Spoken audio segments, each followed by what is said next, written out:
दोस्तों, दुनिया की सबसे बड़ी कंपनीज में से एक है एप्पल।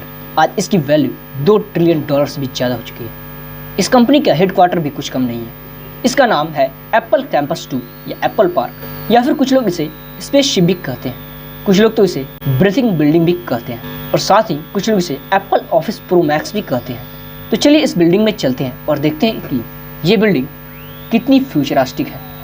2006 में जब स्टीव जॉब्स ने देखा कि उनकी कंपनीज अब काफ़ी बड़ी हो चुकी है और एम्प्लॉयज की संख्या भी काफ़ी तेज़ी से बढ़ रही है। एप्पल के एम्प्लॉयज 100 अलग अलग जगहों में काम करते थे, जो कि स्टीव जॉब्स को पसंद नहीं था।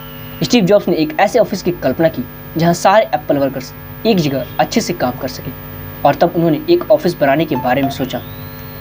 फिर 2011 में इसके लिए उन्होंने ज़मीन खरीदी, लेकिन दुर्भाग्यवश कुछ ही महीनों में उनकी मौत हो गई। लेकिन उनके प्लान के हिसाब से ही सब कुछ चलता रहा और प्लान पर वर्क होता रहा, और फाइनली यह बिल्डिंग रेडी हुई।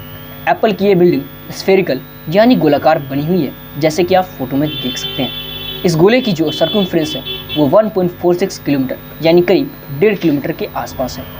इसमें 12,000 से भी ज़्यादा लोग एक साथ काम कर सकते हैं। अगर जरूरत पड़े तो 15,000 भी कर सकते हैं। एप्पल की इस बिल्डिंग को बनाने में करीब $5 बिलियन यानी कि करीब 35,000 करोड़ रुपये खर्च हुए, जो कि काफ़ी ज़्यादा बड़ी रकम होती है। लेकिन दोस्तों, आपको भूलना नहीं चाहिए, ऑफिस किसकी है? ऑफ कोर्स एप्पल की, तो खास तो होना बनता ही है। एप्पल की इस ऑफिस को पावर लेने के लिए किसी बाहरी सोर्स की जरूरत नहीं पड़ती है। सबसे ज़्यादा इको फ्रेंडली और पावर एफिशिएंट बिल्डिंग से माना जाता है। इस ऑफिस का 75% सिर्फ अपनी छतों पर लगे सोलर पैनल से ही पावर मिल जाता है। एप्पल की ये बिल्डिंग बहुत ज़्यादा इको फ्रेंडली है। इस ऑफिस के आसपास ऐसे ऐसे पेड़ लगाए गए हैं जिन पर सूखे का कोई प्रभाव नहीं पड़ता है। इवन अगर कभी सूखा पड़ता भी है तो एप्पल का यह ऑफिस और इसके आसपास हरियाली बनी रहेगी। यहाँ 9,000 टाइप्स के पेड़ लगाए गए हैं, जिसमें बहुत से दुर्लभ प्रजाति के पेड़ शामिल हैं। और हाँ, यहाँ एप्पल के पेड़ काफ़ी बड़ी संख्या में हैं। स्टीव जॉब्स भले ही इस दुनिया में नहीं रहे, लेकिन उनकी मौजूदगी का एहसास यह बिल्डिंग हमेशा कराती रहेगी। आप तो ये जानते ही हैं कि एसी से कितना ज़्यादा पोल्यूशन होता है, इसलिए स्टीव जॉब्स को एसी बिल्कुल भी पसंद नहीं था, और इसीलिए इस एप्पल पार्क में भी एसी का यूज़ नहीं होता है। ये ऑफिस एसी पर बिल्कुल भी डिपेंडेंट नहीं, यानी कि ये दुनिया की एक इकलौती ऐसी बिल्डिंग है जहाँ एसी की जरूरत ही नहीं है। और भले ही यहाँ एसी नहीं है, लेकिन बिना एसी के भी ये ऑफिस कभी गर्मी का एहसास होने नहीं देता, क्योंकि इसके पास कई हरियाली देने वाले पेड़ लगे हैं। फिर भी अगर कभी बहुत ज़्यादा गर्मी पड़े तो इमरजेंसी के लिए एसी तो लगे हैं, लेकिन काफ़ी रैंडम सिचुएशंस में उनका यूज होता है। एप्पल की ये बिल्डिंग इस तरह से डिजाइन किया गया है कि मानो सांस ले रही है, इसलिए तो इसे ब्रीथिंग बिल्डिंग भी कहा जाता है। और इसी सिस्टम के कारण बिना एसी के बिल्डिंग के अंदर का टेम्परेचर 20 से 25 डिग्री सेल्सियस तक ही मैनेज रहता है। एप्पल की इस ऑफिस में एंटर होने के लिए आपको एक 750 फीट लंबे टनल से होकर गुजरना पड़ता है। ये रास्ते आपको एक कार पार्किंग एरिया में पहुंचाएंगे, जहां 3,000 से भी ज़्यादा कारें लग सकती हैं। ये तो अंडरग्राउंड पार्किंग है, लेकिन ग्राउंड के ऊपर 6,000 कार्स को पार्क करने की व्यवस्था की गई है। जैसे कि आपको बताया, ये ऑफिस काफ़ी बड़ी है, इसलिए पैदल तो इस ऑफिस में एक जगह से दूसरी जगह जाना मुश्किल है। इसीलिए ग्राउंड में 1,000 से भी ज़्यादा साइकिल्स पड़े रहते हैं, जो कि एम्प्लॉयज के यूज़ के लिए होते हैं। इसी बिल्डिंग के कैंपस में बना है वेलनेस सेंटर, जहां जिम और योगा की फैसिलिटी अवेलेबल है। और इसके अलावा अगर आपकी हेल्थ खराब हो जाती है तो यहाँ आपका ट्रीटमेंट भी हो जाएगा। इसे एप्पल के एम्प्लॉयज़ के लिए ही बनाया गया है, ताकि एम्प्लॉयज़ हेल्दी और फिट रहकर अपना काम कर सकें। और साथ ही अगर आपको काम करते करते भूख लग गई तो चिंता करने की कोई ज़रूरत नहीं है।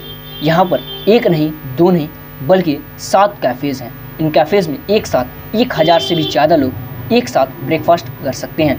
इस ऑफिस में स्टीव जॉब्स ने ग्लास का काफ़ी बड़ी संख्या में यूज कराया है, क्योंकि उनका मानना था कि नेचर लाइट को व्यर्थ नहीं किया जा सकता है।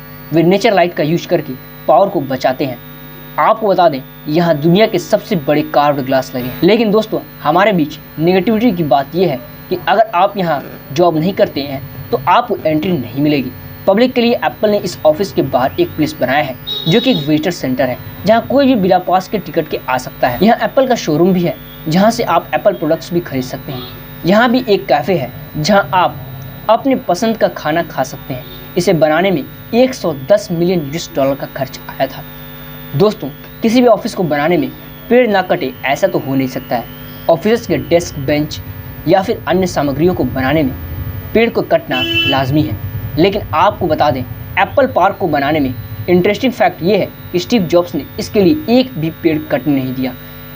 बल्कि इसके विपरीत 9000 से भी ज़्यादा तरह के पेड़ अपने यहाँ लगवा दिए। इस बिल्डिंग में जितनी भी लकड़ी यूज हुई है वह सब रिसाइकल्ड लकड़ियाँ हैं।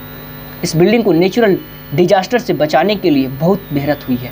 आपको बता दें, ये बिल्डिंग काफ़ी बड़े भूकंप को भी सह सकती है। एप्पल की ये बिल्डिंग अगर भूकंप आने पर 4.5 फीट भी इधर उधर हिल गई तो भी नहीं गिर सकती है।